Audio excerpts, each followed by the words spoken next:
ପ୍ରଭୁ ମୁଁ କରୋନା ଟାଇମରେ ବହୁତ ବୁଲିଲିଣି, ମତେ ଗୋଟେ ସରକାରୀ ଚାକିରି ଯୋଗାଡ଼ କରିଦିଅ।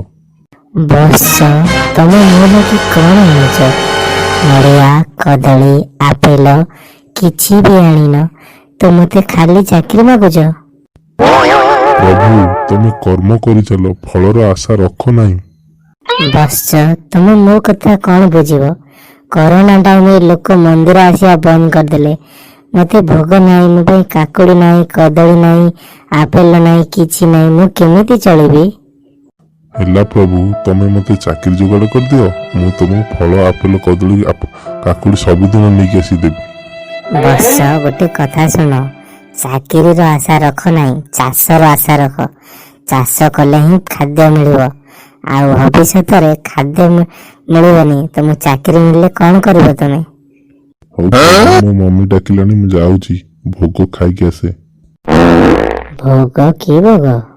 ମୋ ମମି ତ କଦଳୀ, ବେଲପତ୍ର, କ୍ଷୀର ନେଇକି ଆସିଥିଲା ଭୋଗ କରିବା ପାଇଁ ତମ ପାଖରେ। ଭୋଗ କରିସାରି ମତେ ଡାକୁଛି। ବସ ତମେ ତ ମନା କଲ, କହିଲେ କଦଳୀ କାକୁଡ଼ି କିଛି ଆଣିନ ବୋଲି। ମୁଁ ତ ଆଣିନଥିଲି, କିନ୍ତୁ ମୋ ମମି ଆଣିଛି ପା। ବସ ତମ ସହିତ ମୁଁ କଥା ହଉ କେତେବେଳେ ବ୍ରାହ୍ମଣ କଦଳୀ କ୍ଷୀର ଢାଳି ଦେଇ ପଳେଇ ଗଲାଣି, ମୁଁ ଆଉ ଦେଖିନି। ମୁଁ ତ ଭୋଗ ଖାଇ ପାରିଲିନି, ତମେ ମତେ ବହୁତ ହଇରାଣ କରିଦେଲ। ହଉ ଭଗବାନ ଛାଡ ସେ କଥା, ମୋ ପାଇଁ ଗୋଟେ ଭଲ ଝିଅ ଠିକ କରିଦିଅ। ତୋର ଗୋଟେ ଭଲ ସୁନ୍ଦରିଆ ଝିଅ ହଉ। ହଁ ଭଗବାନ, ମୋ ଝିଅ କଣ ହବ? ମୁଁ ବାହା ହେଇନି, ମୋ ପାଇଁ ଗାର୍ଲଫ୍ରେଣ୍ଡ ଗୋଟେ ଦରକାର। ବସ ମୁଁ ତମକୁ କେମିତି ବୁଝେଇବି? ମୋ ସ୍ତ୍ରୀ ପାର୍ବତୀ ରାଗିକି ଯାଇଛି ଯେ ଆଜିକି 3 ଦିନ ହେଲା ଘରକୁ ଫେରିନି। କାହିଁକି ଭଗବାନ? ବହୁତ ଲମ୍ବା ଷ୍ଟୋରି, ସ୍ୱାମୀ ସ୍ତ୍ରୀଙ୍କ ଷ୍ଟୋରି ତତେ କହିଲେ ସରିବନି ରେ ପୁଅ। ଭଗବାନ ଏବେ କଣ କରିବି?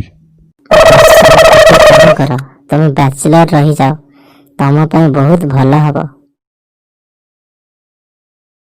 ପ୍ରଭୁ ମୁଁ ତମକୁ ଗୋଟେ ଗାର୍ଲଫ୍ରେଣ୍ଡ ଠିକ କରିବାକୁ କହିଥିଲି, ତମେ କଣ ଏପର୍ଯ୍ୟନ୍ତ ଠିକ କଲନି? ବସ ମୁଁ ତ ତମକୁ ଆଗରୁ ଗୋଟେ ଗାର୍ଲଫ୍ରେଣ୍ଡ ଦେଇ ସାରିଛି ନା। ପ୍ରଭୁ ସେ ତ ମତେ ଛାଡିକି ଚାଲିଗଲା ମୋ ସାଙ୍ଗ ସହିତ।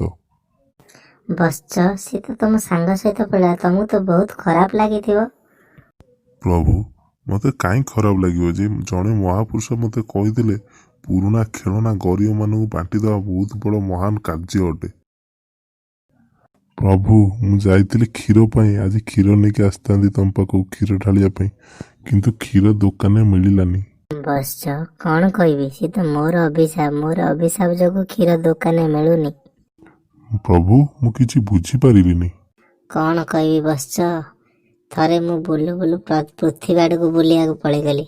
ତ ରାସ୍ତାରେ ଚାଲୁ ଚାଲୁ ମୋତେ ବହୁତ ଜୋର ଶୋଷ ହେଲା। ରାସ୍ତା ଆଗରେ ଗୋଟେ କ୍ଷୀରବାଲା ଯାଉଥିଲା ସାଇକେଲ ନେଇ, ତ ମୁଁ ତାକୁ ମାଗିଲି କିଛି ଯଦି କ୍ଷୀର ଅଛି ମୋତେ ଦିଅ। ସେ ମୋତେ କ୍ଷୀର ଦେଲାନି, କହିଲା ପଇସା ଦିଅ କ୍ଷୀର ନେବ। ସେଠୁ ଆଉ କିଛି ବାଟ ଗଲି, ଚାଲି ଚାଲି ଗଲା ପରେ ଗୋଟେ ମଦ ଦୋକାନ ଦେଖିଲି।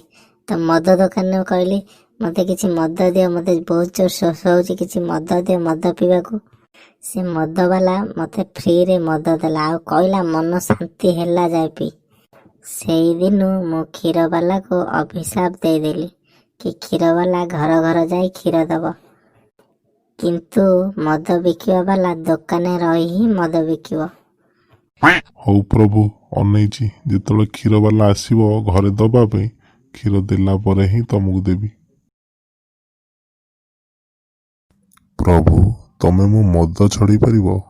ହଁ ବସ ଛଡ଼େଇ ପାରିବି। ପ୍ରଭୁ ପୋଲିସ 10ଟି ମଦ ବୋତଲ ମୋଠୁ ଛଡ଼େଇ ରଖିଛି, ଦୟାକରି ଆପଣ ସେଇଟା ଛଡ଼େଇ ଦିଅନ୍ତୁ ନା ପ୍ଲିଜ। ହେ ଉପରବାଲା, ଇଏ ମୋତେ ବି ଭୁଲେଇ ଦେଲାଣି ମୁଁ ମହାପ୍ରଭୁ ଶିବ ବୋଲି, ମୋତେ ବି ଏ ପାଗଳ କରିଦବ। ଭଗବାନ ତମେ କଣ ଯିବ, ମୋ ବୋଉ ଡାକିଲାଣି, ମୁଁ ବା ଯାଉଛି, ଟାଟା ବାଏ ବାଏ। ସାଙ୍ଗମାନେ ଭିଡ଼ିଓ ଭଲ ଲାଗିଲେ ଲାଇକ୍ କରିବ, ସବସ୍କ୍ରାଇବ କରିବ। ମୋ ନୂଆ ଚ୍ୟାନେଲ ପ୍ଲିଜ ସବସ୍କ୍ରାଇବ କର, ମୋତେ ଟିକେ ସପୋର୍ଟ କର, ଆଉ ପ୍ଲିଜ ଲାଇକ୍ କର। ଏମିତି ଯଦି ଲାଇକ୍ କରିବ ସପୋର୍ଟ କର